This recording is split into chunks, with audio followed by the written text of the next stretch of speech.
34. 요한은 내게 대한 사랑으로 자기를 제물로 바치는 사람들의 완전한 전형이다. 그런 다음 예수께서는 이렇게 말씀하신다. 요한과 다른 제자와의 사이에 또 한 가지 대비되는 것이 있다. 이 대비로 내가 특히 사랑하는 제자의 모습이 더 분명히 두드러지게 나타난다. 요한은 제자가 되기 위하여 자기의 사고와 판단 방식까지도 버리는 사람이다. 그는 그의 인격, 즉 그가 선택되기 전에 가졌던 그 인격은 손톱만큼도 남기려고 하지 않고 전부 바치는 사람이다. 그런데 유다는 자기 자신을 버리기를 원치 않는 사람이다. 그러므로 그가 바치는 것은 실제적으로 바치는 것이 아니다. 그는 교만과 관능성과 탐욕으로 병든 자아를 지니고 있다. 그는 그의 사고방식을 그대로 가지고 있다. 따라서 그는 증여와 은총의 효과를 약화시킨다. 유다는 모든 실패한 사도의 전형이다. 그런데 그런 사람이 대단히 많다. 요한은 내게 대한 사랑으로 자기를 제물로 바치는 사람들의 전형이다. 너희의 본보기이다. 나와 내 어머니는 더 말할 나위 없는 제물이다. 우리를 따라 우리 수준에 이른다는 것은 어려운 일이고 불가능한 일이기까지 하다. 그것은 우리의 희생이 대단히 힘드는 것이었기 때문이다. 그러나 나의 요한은 그는 동정이여, 순교자, 신앙 증거자, 복음 전도자, 활동으로나 명상으로 하느님과 하느님의 어머니를 섬기는 사람같이 나를 사랑하는 모든 부류의 사람이 본받을 수 있는 제물이다. 그는 모든 사람의 본보기가 된다. 그는 사랑하는 사람이다. 이치를 따지는 여러 가지 방식을 살펴보아라. 유다는 검토하고 토론하고 고집 부린다. 그리고 굴종하는 것까지 보일 때에도 사실에 있어서는 그의 정신 상태를 그대로 지니고 있다. 그런데 요한은 자기를 아무것도 아닌 것으로 생각하고 모든 것을 받아들이고 이유를 묻지 않으며 내 마음에 드는 것만으로 만족한다. 이런 것이 본보기이다. 그리고 너도 요한이 순진하게 사랑하는 것을 보고 마음이 아주 평화스럽게 되는 것을 느끼지 않았느냐?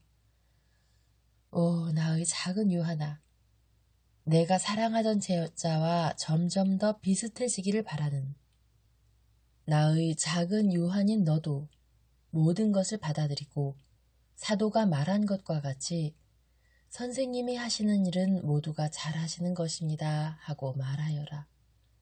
그래서 너는 나의 사랑스러운 평화이다 하는 말을 들을 수 있게 되어라. 마리아야, 나도 네 위안이 필요하다. 나를 위로해다오. 내 마음이 네 안식이 될 것이다. 35. 예수와 가리옷 사람이 열성당원 시몬과 요한을 만나다. 예수와 가리옷 사람 유다가 성전의 성벽에 나 있는 어떤 문 근처를 왔다 갔다 하는 것이 보인다. 그 사람이 꼭 오리라고 생각하십니까? 하고 유다가 묻는다. 꼭 온다. 그는 베다니아에서 새벽에 떠났고 겟세마니에서 내 첫 번째 제자와 만났을 것이다. 잠시 침묵이 흐른다. 그러다가 예수께서 걸음을 멈추시고 유다의 얼굴을 뚫어지게 들여다보신다. 예수께서는 유다의 앞에 서서 그를 살펴보신다. 그리고 그의 어깨에 손을 얹으시고 물으신다. 유다야, 왜 네가 무엇을 생각하는지 내게 말하지 않느냐? 제가 생각하는 것이라고요? 선생님, 저는 지금 아무 별다른 생각을 하고 있지 않습니다. 저는 질문을 너무 많이 하는 편입니다. 선생님은 제가 말을 안 한다고 불평은 못 하실 것입니다. 네가 많은 질문을 하고 이 도시와 시민들에 대하여 많은 것을 말해주는 것은 사실이다. 그러나 네 진심을 토로하지 않는다. 이러저러한 가정의 재산이 어떻고 식구가 어떻고 하는 정보가 내게 무슨 중요성이 있다고 생각하느냐. 나는 여기에 시간이나 보내려고 온 한가한 사람이 아니다. 너는 내가 왜 왔는지 알고 있으니 내가 우선 내 제자들이 스승이 되는 것에 관심을 쏟는다는 것을 이해할 수 있을 것이다. 그렇기 때문에 나는 제자들이 진실성과 신뢰를 가지기를 원한다. 유다야, 네 아버지가 너를 사랑하셨느냐? 무척 사랑하셨습니다. 저는 아버지의 자랑거리였습니다. 제가 학교에서 돌아오면, 그리고 후에 예루살렘에서 가리옷으로 돌아오면 무엇이든지 다 말하라고 했습니다. 제가 하는 일에는 무슨 일에나 관심을 가지고 계셨는데 잘하는 일에는 기뻐하시고 썩 잘하는 일이 아닌 때에는 저를 위로해 주셨습니다. 어쩌다 제가 잘못해서 누구나 어쩌다 잘못하는 일이 있다는 건 다 아는 일 아닙니까? 그러니까 잘못해서 비난을 받은 일이 있었으면 제가 받은 책망이 충분히 근거가 있다는 것이나 또는 제 행동이 전적으로 잘못되었었다는 것을 증명해 주시곤 했습니다. 그렇지만 그것을 아주 부드럽게 해주셔서 마치 형님이라도 되시는 것 같았습니다. 그리고 끝내에 가서는 이렇게 말씀하셨습니다. 내가 이렇게 말하는 것은 내 유다가 올바른 사람이 되기를 원하기 때문이다. 나는 내 아들을 통해 축복받기를 원한다. 제 아버지는 아버지의 추억에 진정으로 감격한 제자를 줄곧 주의 깊게 바라보신 예수께서 말씀하신다. 유다야, 그렇다. 내가 이제 말해주는 것을 명심하여라. 어떤 행동도 네가 내 충실한 제자가 된다는 사실보다 네 아버지를 기쁘게 해드리지 못할 것이다. 네 아버지의 영은 그가 빛을 기다리는 그곳에서 너를 그렇게 기르신 것을 보면 의인이었음이 틀림없으니까 말이다. 네가 내 제자 된 것을 보고 기뻐 어쩔 줄을 모를 것이다. 그러나 이렇게 되기 위하여는 네가 이렇게 생각해야 한다. 내가 잃었던 아버지를, 형님과 같던 아버지를 다시 찾았다. 나는 내 예수님에게서 아버지를 도로 찾았다. 그러니까 내가 아직도 애통해하는 사랑하는 아버지에게 했던 것처럼 예수님께 모든 것을 다 말씀드려서 지도를 받고 축복을 받거나 정다운 책망을 듣거나 하겠다. 영원하신 분과 네가, 특히 네가 이 예수로 하여금 착하게 살아라. 그러면 축복하겠다 하고만 말할 수 있게 해주길 바란다. 아이고, 그러면요. 예수님, 그렇게 하겠습니다. 선생님이 저를 이토록 사랑하시면 저는 선생님이 원하시고 제 아버지가 원하셨던 것처럼 착한 사람이 될 수 있을 것입니다. 그리고 제 어머니의 마음에서는 그 고통이 없어질 것입니다. 어머니는 늘 이렇게 말했습니다. 얘야, 너는 이제 지도하는 사람이 없다. 너는 아직도 지도하는 사람이 꼭 있어야 하는데 선생님을 지도자로 모셨다는 것을 알게 되면 어머니는 나는 다른 어떤 사람이 그렇게 할 수 있을 것보다도 더 너를 사랑하겠다. 너를 대단히 사랑할 것이고 지금도 몹시 사랑하고 있다. 나를 실망시키지 말아라. 그렇게는 안 하겠습니다. 선생님, 그렇게는 안 하겠어요. 제 안에는 샘, 질투, 권세에 대한 강한 정열, 쾌락에 대한 사랑 따위가 가득 차 있었습니다. 제 안에서는 모든 것이 좋은 영감과 충돌했습니다. 아시겠어요? 조금 전만 하더라도 선생님은 제게 마음의 고통을 주셨습니다. 아니, 선생님께서 주신 것이 아니라 오히려 제 고약한 성질이 마음의 고통을 준 것입니다. 저는 선생님의 첫 번째 제자인 줄 알았었거든요. 그런데 선생님은 다른 제자가 벌써 있었다고 말씀하셨거든요. 네가 직접 보았는데 내가 과월절을 지내려고 갈릴레아 사람 여러 명과 같이 성전에 왔던 것이 기억나지 않느냐? 저는 그 사람들이 친구인 줄 알았습니다. 저는 이런 신분으로 선택되기는 제가 첫 번째라고, 따라서 선생님 마음에 드는 사람이라고 생각하고 있었습니다. 나는 마음속으로 꼴찌와 첫째를 구별하지 않는다. 만일 꼴찌가 거룩한데 첫째가 실수를 하게 되면 그때에는 하느님의 눈으로 보아 구별이 되어야 할 것이다. 그러나 나는 그들을 똑같이 사랑할 것이다. 거룩한 사람은 매우 행복한 사랑으로 사랑하고 죄인은 괴로워하는 사랑으로 사랑할 것이다. 그런데 저기 요한이 시몬과 같이 온다. 요한은 내 첫 번째 제자이고 시몬은 내가 이틀 전에 내게 말한 그 사람이다. 시몬과 요한은 벌써 보았다. 시몬은 병자였었다. 아, 문둥병자요? 아, 기억합니다. 벌써 선생님의 제자가 되었군요. 그 이튿날부터.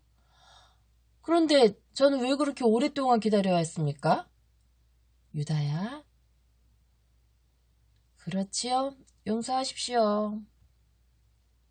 요한은 예수를 보았고 시몬에게 저기 계시다고 가리킨다. 그들은 걸음을 빨리 옮긴다. 요한의 인사는 스승과 서로 입맞춤하는 것이다. 시몬은 반대로 예수의 발 아래 엎드려 발에 입맞춤하면서 큰 소리로 말한다. 네, 구세주께 영광을 드립니다. 선생님의 종에게 강복하시어 제 행동이 하느님의 눈에 거룩한 것이 되게 해주십시오. 저는 선생님을 제게 주신 것에 대해 하느님께 찬미를 드립니다. 예수께서는 그의 머리에 손을 얹으시고 말씀하신다. 그러마 네가 한 일을 고맙게 생각해서 네게 강복한다. 시몬아, 일어나거라. 요한과 시몬을 소개한다. 이 사람은 내 마지막 제자이다. 이 사람도 진리를 따르기를 원한다. 그러니까 너희 모두의 형제이다. 그들은 서로 인사를 나눈다. 두 유다인은 조심성 있는 태도로, 요한은 감정을 나타내며 시몬아, 피곤하냐? 하고 예수께서 물으신다. 아닙니다. 건강과 더불어 전에는 알지 못했던 기운이 생겼습니다. 그리고 네가 그 기운을 훌륭하게 쓰고 있다는 것을 나는 안다. 나는 많은 사람에게 말을 하였는데 모두가 네 말을 하더라. 네가 벌써 그들에게 메시아에 대한 말을 해주었다고. 시몬은 좋아서 빙그레 웃는다. 어제도 성실한 이스라엘 사람인 어떤 사람과 선생님 말씀을 했습니다. 언젠가 그 사람을 알게 되실 것으로 생각합니다. 제가 선생님을 그 사람에게로 모시고 갔으면 좋겠습니다. 그렇게 못할 것도 없다. 유다가 이야기를 가로막는다. 선생님은 저와 함께 유다에 오시기로 약속하셨는데? 그리로 가마. 시몬은 내가 온 것을 계속해서 사람들에게 가르쳐라. 시간은 많지 않은데 가르칠 사람은 많다. 지금 나는 시몬과 같이 가겠다. 오늘 저녁 너희들은 올리브나무 동산길로 나를 마중 나오너라. 그래서 거지들에게 돈을 나누어 주자. 자, 가보아라. 시몬과 둘이서만 있게 되자 예수께서는 이렇게 물으신다. 베다니아의 그 사람은 참다운 이스라엘 사람이냐? 참다운 이스라엘 사람입니다. 그 사람은 요새 유행하는 사상을 모두 가지고 있습니다. 그렇지만 메시아를 참으로 기다리기도 합니다. 그래서 제가 메시아가 우리 가운데 와 계시다고 말했을 때 그 사람은 곧 이렇게 대답했습니다. 이 시간에 살고 있다는 것이 얼마나 행복스러운 일인가 하고요. 언젠가 그의 집에 축복을 갖다 주러 가자. 너 새 제자를 보았지? 보았습니다. 젊고 총명해 보이더군요. 그렇다. 젊고 총명하다. 유다인인 너는 그의 사상을 다른 사람들보다 더 너그럽게 보아주어라. 이것은 그러기를 희망하시는 것입니까? 그렇지 않고 명령하시는 것입니까? 다정스러운 명령이다. 너는 고통을 당해보았으니 더 너그러운 마음을 가질 수 있을 것이다. 고통은 많은 것을 가르쳐주는 선생이다. 선생님이 명령하시면 그 사람에 대해서 아주 너그러운 마음을 가지겠습니다. 맞았다. 어쩌면 내 베드로는 내가 이 제자를 그렇게까지 정성스럽게 보살피는 것을 보고 눈살을 찌푸릴지도 모른다. 그리고 그렇게 하는 사람이 베드로 하나만이 아닐지도 모른다. 그러나 언젠가는 그들이 깨달을 것이다. 성격이 잘못 형성된 사람일수록 더 많이 보살필 필요가 있는 것이다. 다른 사람들은 그야 다른 사람들과 접촉하는 것만으로 스스로 자신을 형성할 수 있다. 나는 모든 것을 내가 직접 하기를 원치 않는다. 나는 그 사람의 의지를 요구하고 또 어떤 사람을 육성하는데 다른 사람들의 도움을 요청한다. 나는 너희들에게 도와주기를 부탁한다. 그리고 너희들이 도와주는 것을 고맙게 생각한다. 선생님은 그 사람에게서 실망이 오리라고 생각하십니까? 아니다. 그러나 그는 젊고 또 예루살렘에서 자랐으니 그야 그 사람도 선생님을 모시고 있으면 이 도시의 모든 학습을 고칠 것입니다. 저는 그렇게 확신합니다. 벌써 늙고 또 원한으로 인해서 감정이 메말랐던 저도 선생님을 뵙자마자 아주 딴 사람이 되었는걸요. 예수께서는 그렇게 되었으면 좋겠다 하고 속삭이신다. 그리고는 소리를 높여 나와 같이 성전으로 가자. 백성들에게 기쁜 소식을 전하겠다 하고 말씀하신다. 그리고 여기서 환상이 끝난다. 36. 예수와 요한, 시몬, 유다가 베들레헴으로 간다. 예수께서 아주 이른 아침에 역시 같은 문에서 제자 시몬과 유다와 만나시는 것이 보인다. 예수께서는 요한을 데리고 계신다. 그리고 예수께서 말씀하시는 것이 들린다. 자, 너희들이 과히 힘들지 않으면 나와 함께 유다를 두루 돌아다니자. 특히 너 시몬이 너무 힘들지 않다면 말이다. 선생님, 왜요? 유다의 산길을 다니는 것은 힘든 일이다.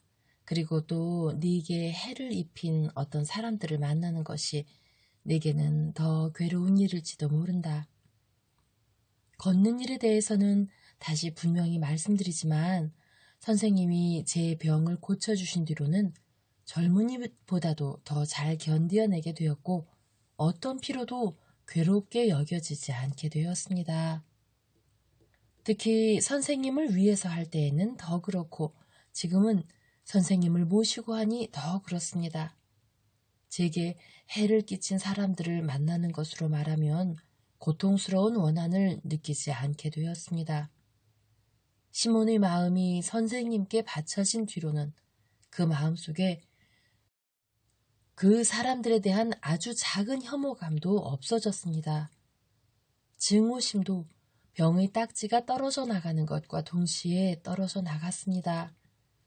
선생님이 병균에 파먹힌 제 육체를 고쳐주시는 것으로 더 큰 기적을 행하셨는지 또는 원한에 불타는 제 마음을 고쳐주는 것으로 더 큰 기적을 행하셨는지 정말 말씀드리지 못하겠습니다. 후자가 더 큰 기적이었다고 말씀드려도 틀림이 없다고 생각합니다. 정신의 상처를 고치는 것이 더 어려우니까요. 그런데 선생님은 단번에 제 정신의 병도 고쳐주셨습니다.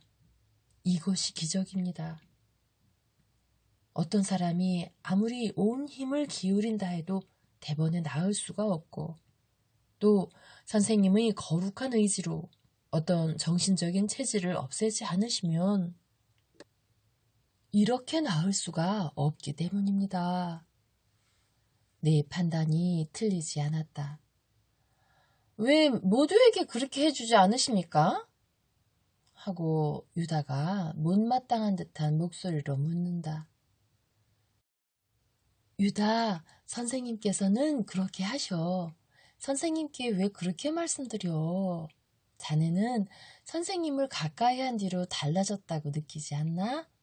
나는 벌써 세례자 요한의 제자였는데 선생님이 오너라 하고 말씀하시는 순간부터 완전히 달라지게 됐어. 요한은 보통 끼어드는 일이 도무지 없고 특히 선생님 앞에서 나서는 일은 절대로 없지만 이번만은 잠자코 있을 수가 없다. 유다의 성을 가라앉히려는 듯이 부드럽고 다정스럽게 그의 어깨에 손을 얹고 숨가쁘고 또 설득력 있는 태도로 그에게 말한다. 그러다가 예수보다 먼저 말한 것을 깨닫고는 얼굴을 붉히며 말한다. 선생님 용서하세요. 선생님 대신 말해버렸습니다. 그렇지만 저는 그저 유다가 선생님께 말대답을 하지 못하게 하려는 것이었습니다. 오냐 요한아. 그러나 유다는 제자로서 나를 몹시 슬프게 하진 않았다. 그가 제자가 되었을 때 그의 사고방식을 그대로 가지고 있다면 그때에는 나를 슬프게 할 것이다. 내가 슬퍼하는 오직 한 가지 일은 사람의 생각을 빗나가게 하는 사탄으로 인하여 사람이 어느 정도까지 타락하였는가 하는 것을 확인하는 것이다. 너희들 모두 이것을 알아두어라. 너희 모두가 사탄에 의하여 생각이 흐려졌다. 그러나 너희들이 하느님의 힘인 은총을 가지게 되는 날이 올 것이다. 그러면 너희가 정의로 판단하기 위한 모든 것을 가지게 될 것이다. 그러면 저희 모두가 정의를 가지고 판단하게 됩니까? 아니다, 유다야. 그렇지만 선생님은 저희 제자들을 위해 말씀하시는 것입니까? 모든 사람을 위하여 말씀하시는 것입니까? 우선 너희들을 위하여 말하는 것이고 다음에는 모든 사람을 위하여 말하는 것이다. 때가 되면 스승은 일꾼들을 만들어 온 세상에 보낼 것이다.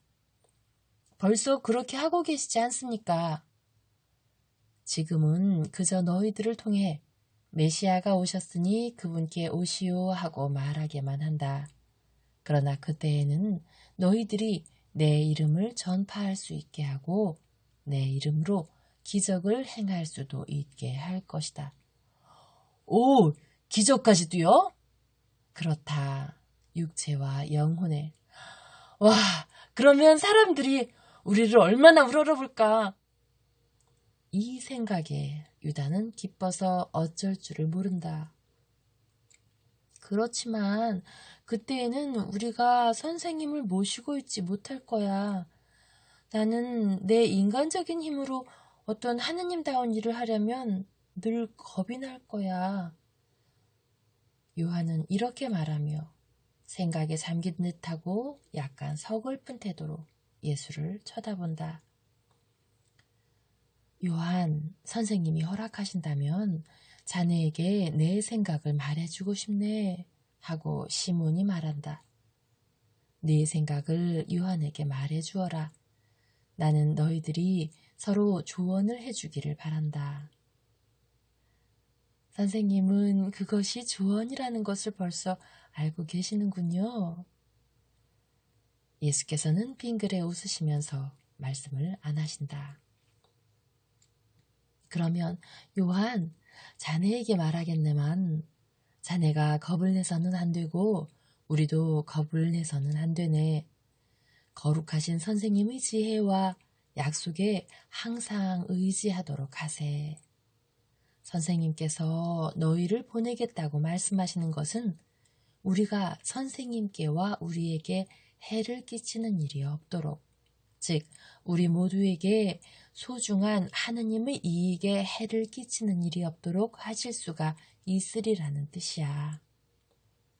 선생님께서 우리의 지적 빈곤, 정신적 빈곤을 아버지께서 우리를 위해 선생님께 주신 능력의 광채로 감싸주시겠다고 약속하시니 우리는 선생님께서 그렇게 해주시리라는 것과 우리가 우리 힘으로가 아니라 당신의 자비로 그럴 만한 능력을 가지게 될 것이라는 것을 확신해야 되네. 그러니까 우리가 우리 행동에 교만과 인간적인 욕망을 섞지 않으면 틀림없이 이 모든 것이 이루어질 걸세. 아주 영적인 우리의 사명을 우리가 세속적인 요소로 망쳐버리면 그때에는 그리스도의 약속도 지켜지지 않을 수가 없으리라고 생각하네. 선생님 편에서 무능하셔서가 아니라 우리의 교만의 올가미로 선생님의 능력의 목을 조르게 했기 때문일 거야. 설명을 잘했는지 모르겠네. 썩 잘 설명했네. 내 생각이 틀렸었네. 하지만 알겠나? 내 생각엔 말이야. 메시아가 하시는 일을 할 자격이 있을 만큼 그분의 사람이 된 메시아의 제자로서 찬미받기를 원하는 것은 결국 이 세상에 그리스도의 강력한 모습을 빛내겠다는 욕망이야. 그러한 제자를 두신 선생님께 찬사가 돌아간다. 내 말뜻은 이런 것이었네. 자네가 말한 것 전부가 틀리지는 않았네. 그러나 이보게 유다, 나는 박해를 받는 계급에서 왔네. 박해를 받는 것은 그것은 메시아가 어떻다는 것, 어떠해야 한다는 것을 잘못 이해했기 때문이었어. 사실이야. 우리가 메시아를 그분의 실체에 대해 정확한 견해를 가지고 기다렸더라면 진리에 대한 모독이요, 로마법에 대한 반란인 오류에 빠지지는 않았을 걸세. 우리는 그리스도를 정복자로, 이스라엘의 해방자로, 새 마카베오로, 위대한 유다보다 더 위대한 인물로 보려고 했단 말이야. 다만 그것만을 원했단 말이야. 왜 그랬냐고? 그것은 하나님의 이해관계보다 우리의 이해관계, 즉 조국과 시민들의 이해관계에 더 관심을 가졌었기 때문이야. 아, 조국의 이익도 신성하지. 그러나 영원한 하늘에 비하면 그게 무엇이냔 말이야. 로마 경찰의 감시망을 벗어나려고, 또 특히 거짓 친구들의 밀고에서 벗어나려고 도망쳐서 야수들의 굴에 숨어 그놈들과 잠자리와 음식을 같이 할 때, 또는 문둥병자가 되어서 숨어있던 제 굴에서 죽음을 기다리며 무덤의 맛을 미리 보고 있을 때, 처음에는 박해로, 그 다음에는 격리로 얼마나 많은 세월을 보냈고 얼마나 곰곰이 생각했는지 모릅니다. 그러다가 보았습니다. 그리스도의 참 모습을, 겸손하시고 인자하신 선생님의 모습을, 영의 스승이시여 왕이신 선생님의 모습을, 그리스도여 선생님의 모습을 보았습니다. 우리를 먼지와 같은 왕국이나 진흙으로 된 신에게로 데려가지 않으시고 아버지께로 인도하시는 아버지의 아들이신 그리스도의 모습을 보았습니다. 선생님, 아이고 선생님, 저로서는 선생님을 따르는 것이 쉬운 일이 아닙니다. 제가 옳다고 주장하는 대담성을 용서하십시오.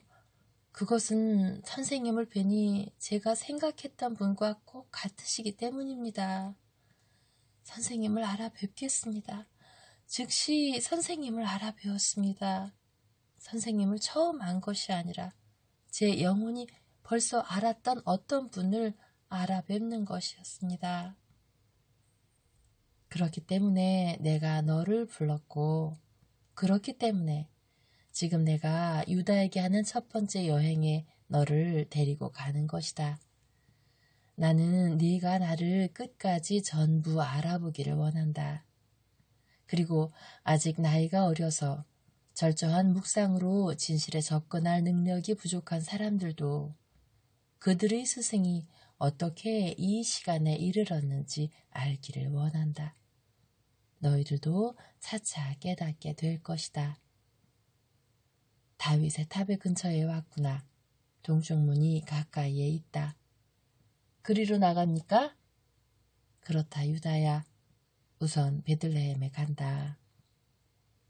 내가 태어난 곳에 다른 사람들에게 말해줄 수 있게 너희들이 그곳을 알아두는 것이 좋다. 이것도 메시아와 성서에 대한 지식의 일부이다. 너희들은 물건들에 쓰여 있는 예언들을 발견할 것이다.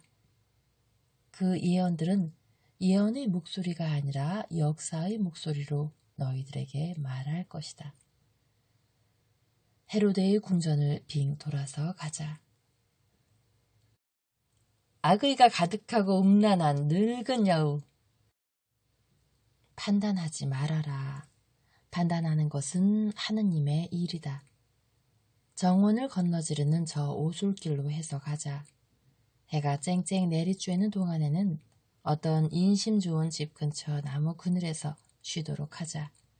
그리고 나서 길을 계속하자. 환상이 여기서 끝난다.